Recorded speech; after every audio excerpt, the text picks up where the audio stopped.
Terus salah satu ustadz di sana bilang, aduh, yang anak ini agak susah, makhluk ini nggak mau keluar dari badannya Mita, kata si ustadz. Hai, wassalamualaikum warahmatullahi wabarakatuh. Terima kasih sudah klik video ini. Oke, jadi di malam Jumat ini seperti biasa aku akan kembali lagi menceritakan kisah horor Wawa yang sudah masuk ke part 123 ya kan. Dan seperti yang sudah kalian tunggu-tunggu, KHW hari ini adalah KHW Nusantara yang pertama.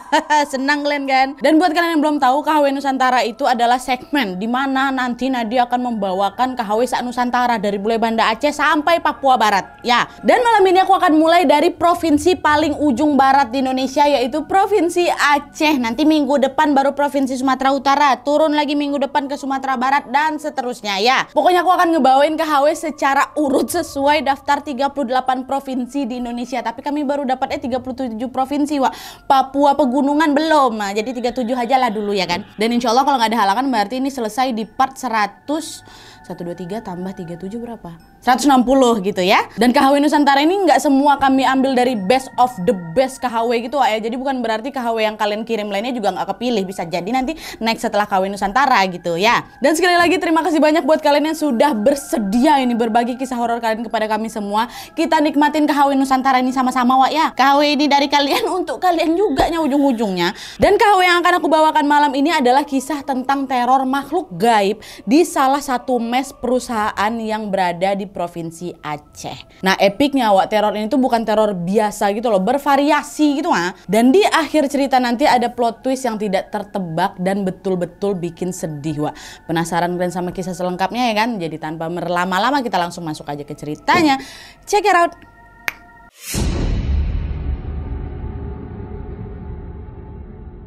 Oke, Wak, jadi kisah yang bakal aku bawakan malam ini adalah cerita yang dikirim sama Wawa aku, namanya Nilam dari Aceh.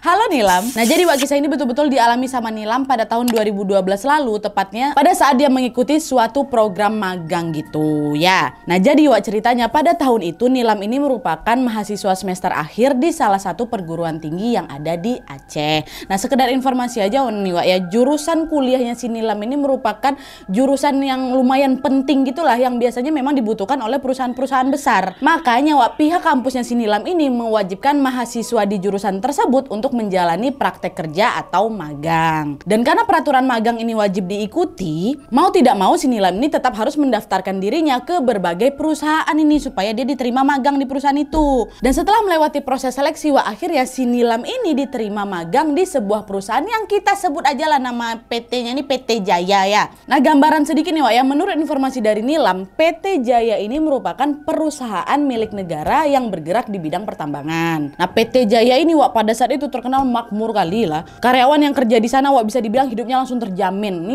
dikasih tahu sama si Nilam nih, Wak ya, biasanya karyawan PT Jaya itu mendapatkan rumah dinas di satu komplek yang memiliki fasilitas lengkap.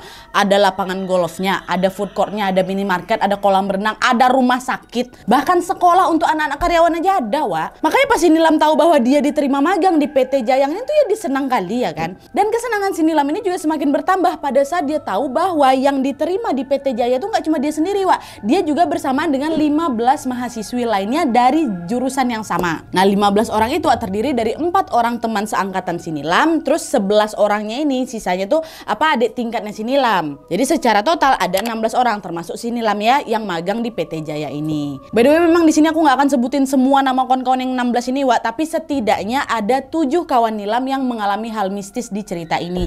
Jadi aku sebutin yang 7 aja. Pertama ada si Mala, terus Luna, Arum, Restu, Dinda, Gusti, sama Mita. Ya, semoga kalian ingat lah 77 ini. Termasuk si Nilam juga satu nih berarti, yang juga turut mengalami kejadian mistisnya ya. Nah, balik lagi, Wak. Jadi mereka ini direncanakan akan ditempatkan di salah satu mes dari PT Jaya ini yang juga terletak di wilayah Aceh, Wak. Bukan di pusat kota, adalah macam itu masuknya apa ya, kalau ya aku nggak akan sebutin daerah di sini, tapi kemungkinan itu adalah kabupatennya ya. Dengan didampingi oleh seorang mentor bernama Bu Risma. Tapi, Wak, Bu Risma ini nggak tiap hari ada di mes, nggak tiap hari dia tuh stay di mes. Beliau ini bakal pulang pergi dari dari mes ke rumahnya dan hanya menengok sesekali aja lah ketika dia ini dibutuhkan di mes. Nah, sampailah di hari yang sudah ditentukan, Wak, mereka pun berangkatlah ke mes menggunakan bus. Dan setelah menempuh kurang lebih 5 jam perjalanan, sampailah mereka di lokasi ini kan, di mes nih ha.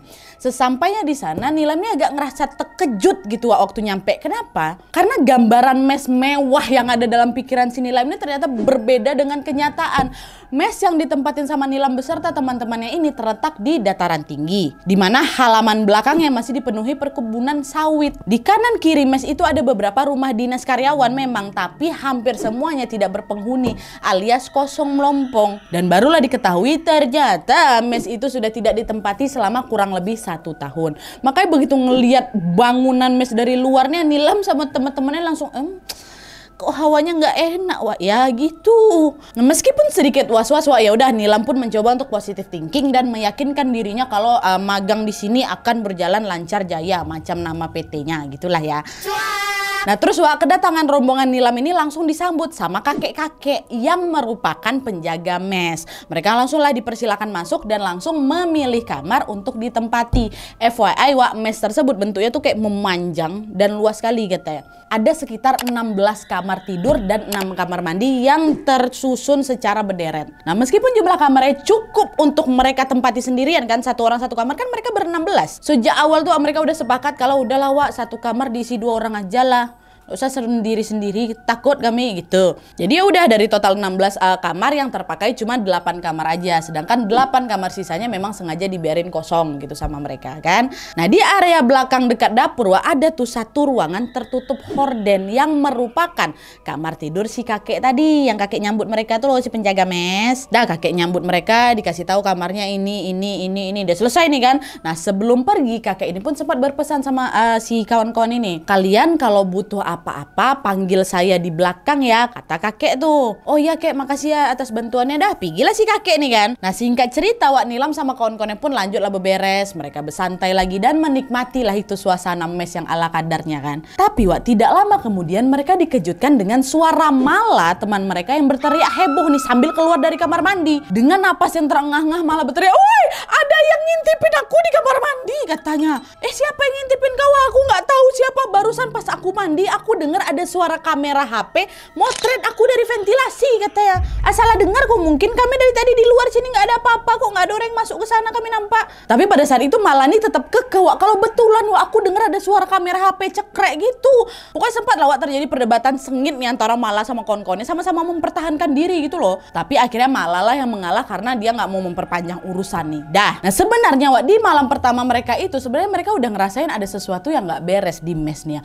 Apalagi beberapa teman Nilam juga sempat mendengar desas-desus dari kakak tingkat mereka yang memang sebelumnya tinggal juga di mes itu tahun lalu, dimana kata kating-kating ini Wak, di mes itu sering terjadi kesurupan massal.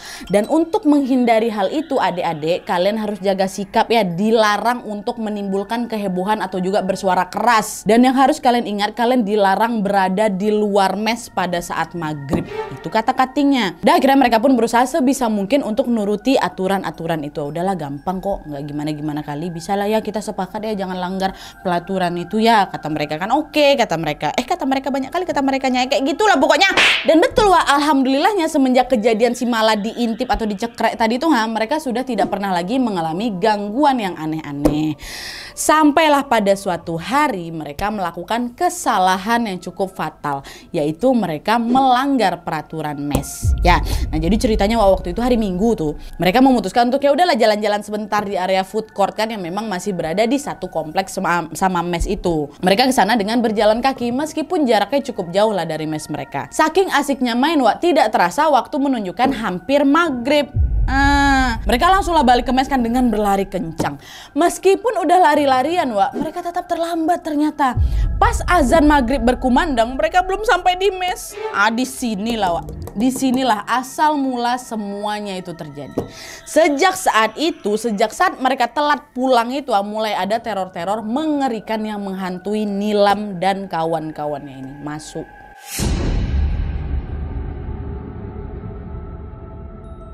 Nah sekarang Wak, aku akan menceritakan satu persatu gangguan apa saja yang dialami sama mereka ya. Kita mulai dari yang pertama nih. Jadi ceritanya waktu itu Luna sama Arum yang memang tinggal sekamar ini lagi berada di toilet mes ya. Nah Luna ini memang minta ditemenin sama si Arum Wak ke toilet, soalnya dia takut ke toilet ini sendirian. By the way di mes itu mereka punya satu kebiasaan khusus ya Wak, yaitu setiap kali keluar kamar mereka pasti mengunci kamar mereka masing-masing. Nah hal tersebut mereka lakukan agar terhindar dari kejadian-kejadian yang tidak diinginkan. Misalnya aja kayak kehilangan barang atau apalah kayak gitu kan. Dah berarti si Luna sama Arum pada saat ke toilet kamar ini pasti dikunci. Nah sekembalinya mereka dari kamar mandi Wak, mereka berdua pun baliklah lagi ke kamar ya kan. Nah pas mereka mau masukin kunci nih Wak ya, tiba-tiba terdengar suara kunci dibuka dari arah dalam kamar sebanyak 2 kali. Ceklek ceklek, tapi dari dalam kamar. Kayak ada orang yang mau ngebuka kunci itu dari dalam tuh ha. Nah mendengar hal itu Luna langsung spontan, "Woi siapa yang ada di dalam nih? Kan di kamar nggak ada orang mereka berdua ke toilet kok." Ditambah lagi kunci itu kunci kamar tuh masih ada di tangan Luna. Luna baru mau masuk kan. Terus siapa yang ngebuka pintu tuh dari dalam ya kan? Karena takut mereka berdua pun langsung berlari ke teras dan mengadu ke teman-teman lain yang memang kebetulan lagi nongkrong pula di sana. Nah setelah mendengar cerita dari Arum dan Luna, mereka semua juga ikut deg-degan Wak. Melihat teman-teman yang diliputi ketakutan, akhirnya Nilam pun bilang, "Wak gimana kalau kita bilang aja ke kakek?" Katanya kan kalau ada apa-apa suruh nyari beliau ya kan? Mendengar saran dari si Nilam, mereka semua pun setuju.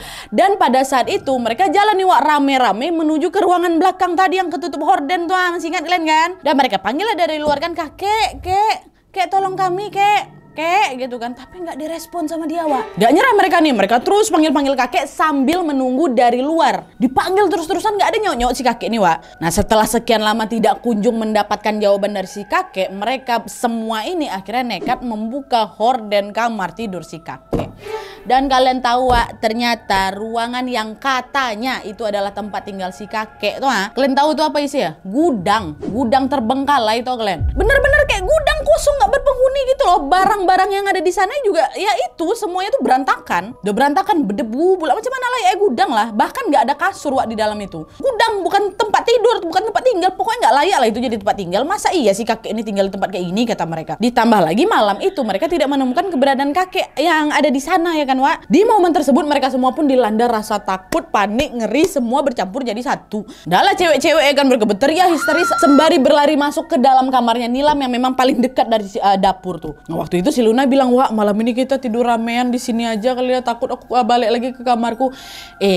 Janganlah Wak, yakin kau mau semuanya di sini? Bakal sesempit apa, pengap lah kamarnya nanti. Awak ber-16 masuk satu kamar, ruangan ini tidak besar-besar kali 4x4 ya. Iya juga kata kawan-kawan yang lainnya kan. Nah di tengah kepanikan ini Arum pun langsung nelpon Bu Risma Wak, nih pengawas mereka. Pada saat itu Arum ceritakan lah itu kan semua keanehan yang mereka alami. Nah untungnya Wak, Bu Risma ini berhasil menenangkan mereka dan meminta mereka untuk udahlah anak-anakku, udah kalian balik aja ke kamar masing-masing. Nggak ada apa-apa, kalian banyakin zikir aja, insya Allah tidak akan terjadi apa-apa ya nak ya, kata ibu tuh. Dan setelah ditenangkan sama Bu Risma, mereka pun akhirnya berani Wak kembali lagi ke kamar masing-masing untuk tidur. Dan alhamdulillahnya malam itu nggak ada gangguan apa-apa lagi nih Wak, selain yang tadi kunci terbuka dari dalam tuh. Sehingga mereka pun bisa beristirahat dengan nyenyak. Ya belum selesai tapi. Nah terus Wak, keesokan paginya mereka pun berkumpul di ruang tamu untuk sarapan. Nah pagi itu mereka melihat nih keberadaan si kakek. Ada dia. Nilam yang penasaran, dia pun langsung nanya ke kakek, "Kek, kemarin malam kakek kemana? Kami cari-cari kakek kok nggak ada." "Oh, kalau malam saya selalu ada di ladang belakang rumah, Mbak. Saya nggak tidur di sini," kata si kakek. Nah, mendengar jawaban si kakek, Nilam sama kawan-kawannya cuma diam, Wak, no comment mereka. Mereka sama sekali tidak menanyakan soal gudang terbengkalai yang katanya tempat tinggal si kakek itu, nggak ada yang berani nanya. Dah lah tuh selesai sarapan, mereka pun langsung pergi lagi ke kantor PT Jaya untuk menjalani magang seperti biasa. Ketika waktu menunjukkan pukul 5 sore mereka baliklah ini kan ke mes. Akan tetapi Wak malam harinya muncul lagi gangguan yang menghantui mereka. Jadi ceritanya nih Wak ya, malam itu mereka kan tidur di kamar masing-masing ya kan. Nah sekitar jam 1:30 malam Wak, mereka dikejutkan oleh suara Arum yang tiba-tiba menangis histeris. Gitu nangisnya sedih kali lah. Nah baru aja nangis histeris tuh kan Wak, nggak lama kemudian suara tangisan itu berubah menjadi suara ketawa melengking. Mereka semua yang pada kaget pun langsung pergilah ke kamarnya si Arum dan mendapati kalau Arum ternyata apa? Betul, kesurupan. Paniklah mereka semua ya kan Wak. Akhirnya Nilam pun langsung berinisiatif pergi ke pos satpam dan melaporkan apa yang terjadi sama si Arum. Bapak tolong, ada teman kami kesurupan katanya. Dah nggak pakai lama, Pak Dwi ini Pak Satpamnya pun langsung lawak bergegas ke mes untuk mengecek kondisi Arum di kamarnya. Pak Dwi pun langsung membacakan doa-doa untuk mengeluarkan sosok yang merasuki tubuhnya si Arum. Dan alhamdulillahnya Arum pun langsung tersadar dan kembali tenang, Wak. Setelah situasi dirasa cukup aman, Pak Dwi ini pamitan baliklah ke pos satpam lagi. Sedangkan anak-anak yang lain kembali tidur meskipun dengan perasaan yang was-was. Pokoknya nih Wak ya, semenjak kejadian itu, pada malam-malam berikutnya, hampir semua dari mereka mengalami kesurupan secara bergantian. Betul, di malam kedua gantian Dinda Wak yang kesurupan. Tapi bedanya nih Wak ya, Dinda ini dirasuki oleh sosok yang berbeda dengan sosok yang merasuki Arum kemarin. Tapi Wak, meskipun sosoknya beda, waktu kejadian kesurupan lagi-lagi terjadi di sekitar jam 1:30 malam. Kemarin Arum 1:30, si Dinda juga jam-jam segitu. Waktu kesurupan tuh Dinda tiba-tiba tertawa dengan suara yang besar kalau katanya Restu yang sekamar sama si Dinda ini pun langsunglah dia keluar kamar untuk mencari bantuan. Akhirnya mereka memanggil Pak Dwi lagi, Pak Satpami yang memang lagi kebetulan dia juga yang jaga di pos satpam malam tuh. Nah datanglah Pak Dwi nggak sendirian, tapi dia bawa 5 kawannya yang bersama-sama satpam juga pergi ke mes mereka. Nah di saat mereka berenam mau mengangkat tubuhnya Dinda untuk dibawa ke ruang tamu, mereka semua nggak kuat. Berat kali badan Dinda katanya, tau kalian. Padahal Dinda ini diangkat sama 6 satpam, badan pasti tegap-tegap ya kan. Tetap nggak kuat mereka nih Wak. Akhirnya apa, dengan terpaksa Dinda pun langsung diobati di dalam kamar aja. Nggak diobati ya kan, satset. Nggak lama kemudian Dinda pun sadar dan keadaan kembali normal. Sampai sini Wak, kalian sadar nggak kalau kesurupan itu selalu terjadi pada salah satu teman sekamar? Hah? Arum kan sekamar sama Luna. Nah di malam pertama si Arum yang kesurupan. Terus Dinda sekamar sama si Restu. Besokannya gantian pula Dinda yang kesurupan ya kan. Polanya gitu terus Wak. Satu kamar nih pasti ada satu yang kesurupan. Dan rolling Wak. Ini malam ketiga nanti di kamar siapa nih? Kamar ini, kamar A sama kamar B. Nanti A yang kesurupan. Besoknya malam keempat kayak gitu. Kayak gitu semuanya terus. Saking seringnya gangguan itu terjadi Wak. Akhirnya mereka pun sepakat ini ya. Mereka sepakat untuk membuat semacam password ya. Password sebelum masuk ke dalam kamar. Nah password tersebut Wak digunakan sebagai tanda kalau mereka betul-betul manusia nih, bukan sosok yang lagi nyamar-nyamar gitu ya kan. Dan hal ini bertujuan untuk mencegah kesurupan bergilir tadi tuh Wak. Dan password itu mereka sepakati dengan kata sate ayam. Sate ayam. Jadi misalnya nih ya, si A sekamar sama si B. Nah tiap kali si A ini habis dari luar dia mau masuk ke dalam kamar, B yang ada di dalam kamar itu harus nanya dulu, aku mau masuk ya, apa dulu passwordnya? Nanti baru si A jawab sate ayam. Betul si A ini. Kalau misalnya dijawab dengan benar, barulah kawan yang di dalam ini baru boleh ngebukain pintu dan memperboleh si kawannya ini masuk. Kayak gitu Wak. Udah sepakat kata mereka. Dan betul pula alhamdulillahnya hal ini cukup efektif Wak. Udah nggak ada lagi tuh ceritanya teman sekamar mereka tiba-tiba kesurupan kayak kemarin-kemarin, nggak ada. Oh tapi sayangnya suatu hari ada satu kejadian yang betul-betul membuat mereka dilanda kengerian luar biasa lagi Wak. Ini singkat tapi seram sini ya. Suatu hari Dinda nih ngetok lah pintu kamar dia kan, mau masuk kamar. Tok katanya. Nah di dalam kan si Restu nih. Restu nanya lah kan, oh Dinda passwordnya apa Din? Kata si Restu. Dan kalian tahu Dinda jawab apa? Anjing kan? Babi kan? Anjing kan? Babi kan? Kayak gitu ya Allah. Betulan itu kata si Dinda Wak. Mohon maaf nih kalau memang itu katanya. Dan suara ketawa si Dinda itu pun seram kali, kencang kali gitu loh Wak. Nah Restu yang mendengar jawaban tersebut pun langsung nangis lah ketawa. Wah bukan si Dinda ini, bukan. Gak berani lah dia bukain pintu kan Wak, karena dia tahu yang ada di depan kamar itu bukan Dinda yang asli nih. Dan Restu pun akhirnya memutar air kursi dari laptopnya dan mendekatkan laptop itu ke arah pintu Wak. Dari dalam nih, mendengar lantunan air kursi, Dinda yang ada di luar itu justru berteriak marah Wak. Kurang ajar kau ya, cepat matikan suara itu. Matikan katanya. Restu jelas tidak memperdulikan permintaan Dinda, dia justru semakin memperbesar volume dari laptopnya itu Wak. Nah kehebohan Dinda sama si Restu ini ternyata pastinya didengar sama teman-teman yang lainnya ya kan. Mereka pun langsung bergegas menuju ke kamarnya si Dinda dan mendapati Dinda sedang berdiri di depan pintu dalam kondisi kerasukan lagi. Matanya melotot tajam, wajahnya merah. Dinda ini terlihat sangat marah dan bermaksud ingin mendobrak pintu kamarnya itu, Wak. Dan rupanya sosok yang masuk ke dalam tubuhnya Dinda ini nggak terima gitu loh diputar ayat-ayat suci Al-Quran sama si Restu.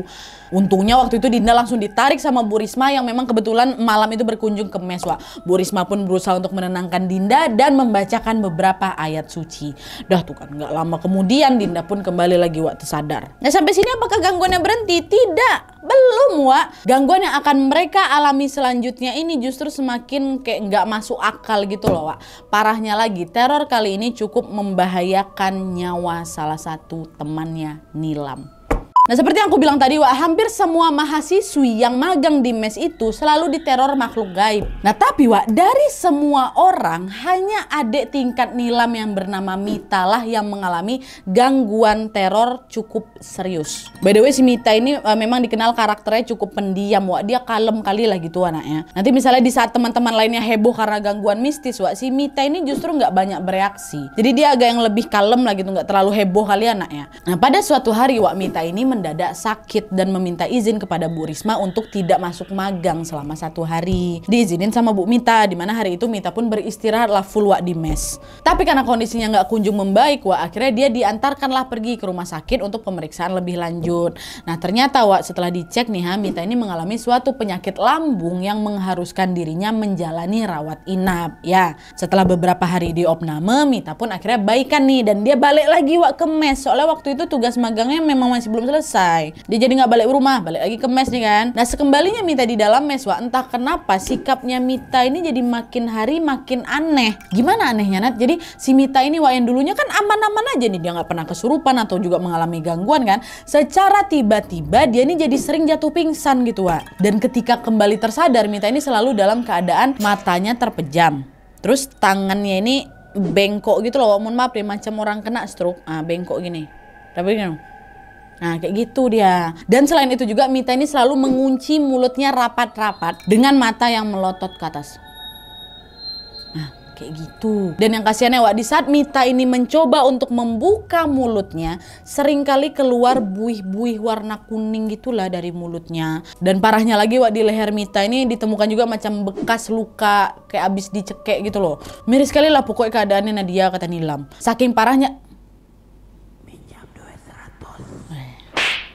Saking parahnya kondisi Mita ini, Wak, teman-teman yang lain pun jadi kayak agak takut gitu loh mendekat. Satu-satunya orang yang berani mendekat cuma siapa? Nilam. Waktu itu aku nggak tega kali Nadia sama si Mita. Cuman kalau nggak digituin nggak terurus dia ya kan. Akhirnya kebetulan, Wak, cuma Nilam saja yang bersedia menyuapin makanan dan juga ngebantuin si Mita ini kalau tiap kali mau minum. Semakin hari bukannya membaik, Wak, kondisi Mita ini justru semakin parah. Dan di saat Nilam berusaha menyuapkan nasi, Wak, bibir Mita ini sama sekali nggak mau terbuka. Dan hal ini berakibat kondisi Mita yang melemah karena kurangnya asupan makanan.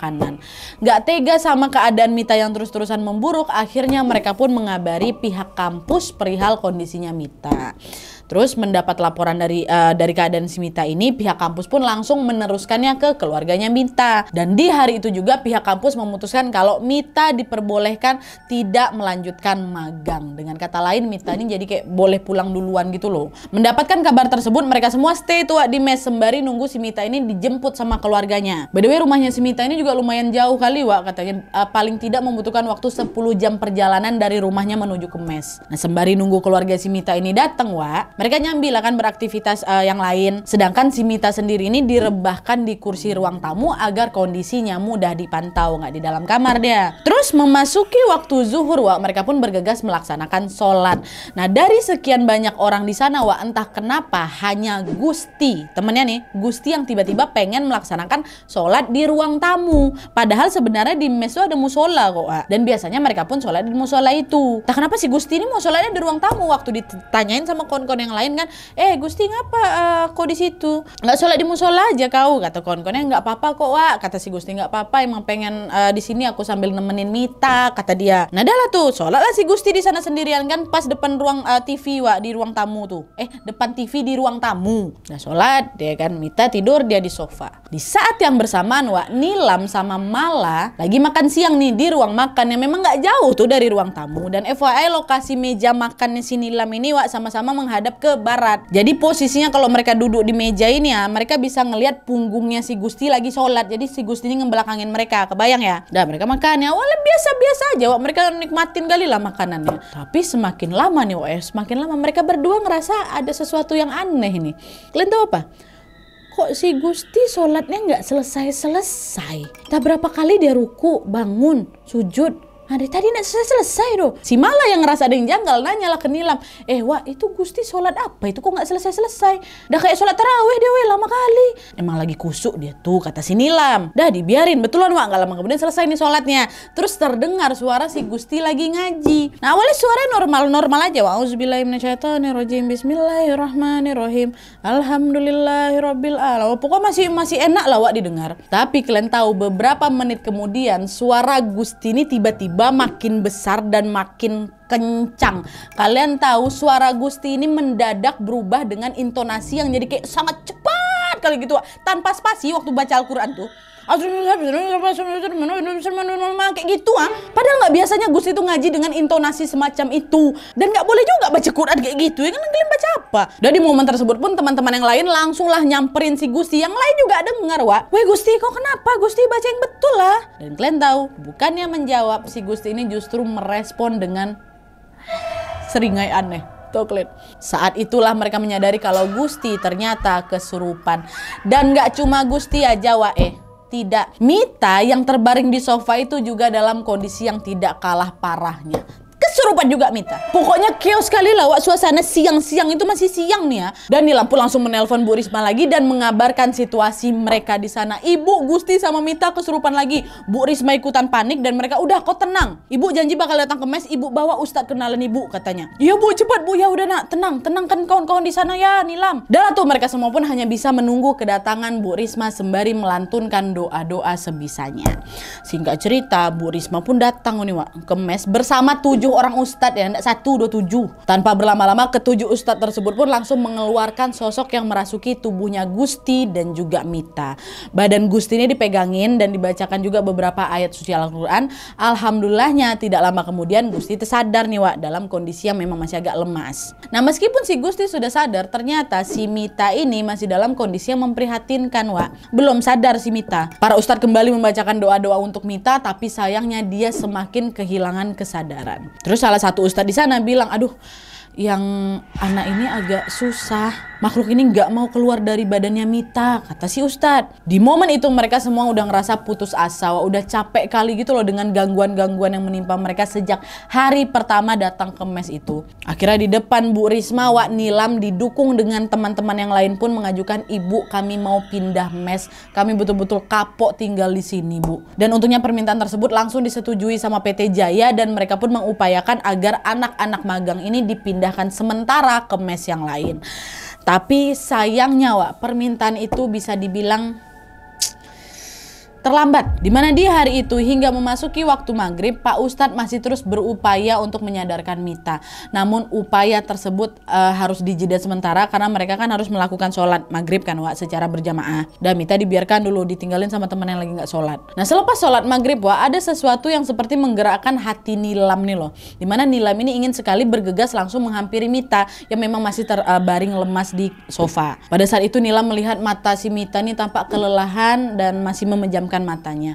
Akan tetapi Wak, setelah diperhatikan lebih jeli, bibir Mita ini udah berubah membiru Wak. Di momen inilah Nilam langsung menangis histeris dan membuat semua orang terkejut. Pas didatangin banyak orang, Nilam tuh cuma bisa menunjuk-nunjuk ke arahnya Mita. Mereka semua pun langsung kaget mendapati kondisi Mita yang memang sudah agak kaku. Tanpa berlama-lama mereka pun langsung menelpon ambulans dan membawa Mita ke rumah sakit terdekat. Bu Risma yang melihat kepanikan murid-muridnya ini pun langsung berusaha menenangkan, udah nak, udah nggak apa-apa, insya Allah semuanya bakal baik-baik aja, kalian istirahatlah dulu. Singkat cerita mereka pun berkumpul nih Wak di ruang tamu sembari berdoa untuk kesembuhan Mita. Mita udah dibawa nih ke rumah sakit dan tidak lama kemudian ada satu kabar duka yang betul-betul membuat hati mereka semua nih hancur Wak. Ya, jadi malam itu nih beberapa jam setelah dibawa ke rumah sakit, mereka mendapatkan kabar kalau Mita sudah meninggal dunia. Innalillahi wa inna ilaihi raji'un. meninggal Mita, Wak. Mendengar berita menyedihkan itu, mereka pun beramai-ramai pergi ke rumah sakit tempat Mita ini dirawat, dan sesampainya di sana keadaan pun betul-betul jadi balik chaos lagi. Dimana keluarga Mita yang lagi OTW ini ya langsung berangkat ke rumah sakit dan mereka protes, mereka marah besar, Wak. Keluarga Mita yang tidak terima melihat kondisi Mita seperti itu langsung menuntut penjelasan dari pihak kampus. Dan gak pihak kampus aja, pihak rumah sakit juga. Kok bisa anakku meninggal secepat ini? Kenapa kalian apakan dia? Ya macam mana gak hancur perasaan orang tuanya, Wak? Kawan-kawan Nilam yang melihat pemandangan itu juga gak kuasa menahan tangis mereka. Ya gimana, Wak? Mereka sendiri gak nyangka tuh, Wak, kalau kondisi Mita ini bisa separah itu hingga harus kehilangan nyawa, ya kan? Wah, pokoknya suasana malam itu betul rumit, heboh, chaos, sampai-sampai banyak loh wartawan berdatangan untuk meliput tuh, Wak. Dan sebenarnya ada masuk berita juga, tapi nggak mau aku sebutin. Kayak gitulah. Dan betul aja, Wak, di malam yang sama, di malam kematian Mita ini, pihak kampus langsung membubarkan program magang dan meminta ke-15 mahasiswi lainnya ini untuk pulang langsung ke rumah masing-masing. Pihak kampus nggak mau ambil resiko yang lebih besar lagi gitu akhirnya. Dan malam itu mereka semua ber-15 orang ini pun meninggalkan mes PT Jaya tadi. Sekembalinya ke rumah nih, Wak, ya, Nilam pun menceritakan kejadian yang baru saja dialami ke keluarganya. Mereka semua terkejut nih, nggak ada yang menyangka kalau ternyata program magang di mes PT Jaya itu memakan korban jiwa. Dan nih, Wak, ya, dan pada saat itu ketika si Nilam menceritakan keadaan itu ke keluarganya nih, dengan hati-hati adiknya Nilam yang memang indie home, Wak, sama hal-hal gaib itu langsung bilang ke si Nilam, "Kak, aku ada mau bilang sesuatu lah, Kak, tapi kakak simpan infonya rapat-rapat dulu ya. Soalnya aku cuma mau menyampaikan berdasarkan apa yang aku lihat," katanya. "Apa, Dek? Nilam udah tahu nih, ini pasti adekku mau ngomong sesuatu ini." Nah baru lawak pada saat itu adiknya Nilam pun cerita nih, kalau almarhum Mita sebenarnya itu kayak sudah diincar oleh salah satu sosok penghuni mes. Nah sosok itu adalah nenek-nenek tua yang memang menjadi penghuni kamar yang ditempati sama si Mita. Nah nenek tua ini, Wak, dari awal memang sudah terobsesi menjadikan si Mita ini sebagai cucunya gitu. Nenek ini pun berusaha untuk memasuki tubuhnya si Mita, tapi selalu gagal. Hingga akhirnya di momen mereka pulang telat pas azan maghrib tuh, masih ingat kalian kan? Nah disitulah si nenek tua ini akhirnya punya kesempatan untuk merasuki Mita yang kondisi tubuhnya juga sudah lemah. Dan kalian tahu, Wak, sosok nenek ini ternyata dulunya meninggal dalam keadaan stroke. Mungkin itulah penyebabnya kenapa setiap kali Mita ini pingsan, tangan ini selalu bengkok, mulutnya suka terkunci rapat. Nah kayak gitu, astagfirullahaladzim. Pokoknya sejak merasuki si Mita, Wak, nenek ini tuh jadi kayak nggak mau pergi gitu loh, nempel terus pokoknya. Sampai udah diusir sama ustaz-ustaz tadi kan, nggak mau pergi dia. Tapi itu dari sisi penglihatan adiknya Nilam yang indie home, Wak, ya. Dan meskipun demikian, Wak, ada perdebatan cukup sengit dari beberapa pihak perihal penyebab kematian Mita, kata si Nilam.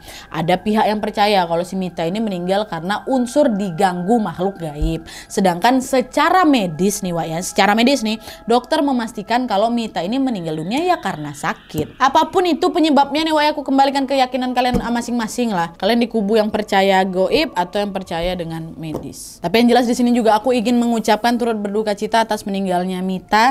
Semoga almarhum ini ditempatkan di sisi terbaik Allah Subhanahu wa taala. Dan by the way, nama Mita ini udah aku samarkan, Wak, ya, bukan nama asli.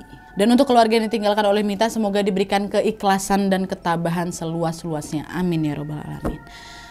Rest in peace Mita. Oke, Wak, jadi itu tadi cerita tentang Nilam dan kawan-kawannya yang mendapatkan serangkaian teror waktu magang. Dari cerita ini kita semacam diingatkan kembali untuk tetap selalu menjaga sikap, tutur kata, serta perilaku dimanapun kita berada, ya. Sama jangan lupa juga, Wak, untuk selalu bersenantiasa berzikir agar terhindar dari gangguan makhluk yang menyesatkan itu. Dan FYI nih, Wak, ya, semenjak Mita wafat, pihak kampus kan langsung menggelar doa bersama kan untuk almarhum Mita kan. Dan di saat proses doa ini berlangsung di aula kampus, Wak, menurut penuturan Nilam sempat terjadi kesurupan massal juga di sana yang menimpa beberapa mahasiswi.